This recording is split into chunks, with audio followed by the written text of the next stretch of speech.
Hello everyone, we're going to do a load in the dryer. So today we're going to do program 3 and we're going to for wardrobe dry.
Right, okay.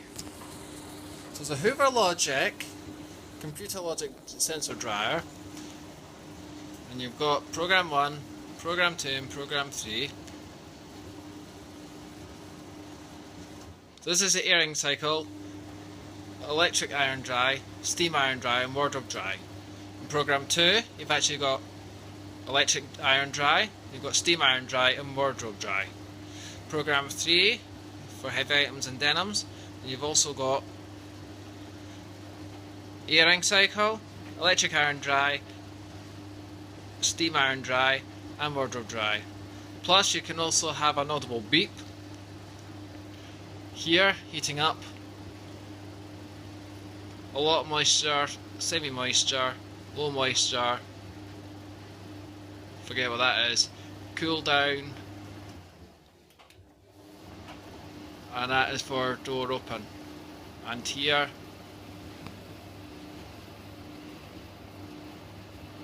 that's your fluff filter. Unfortunately, like this one, it's all about the perspex. This one, the perspex is missing.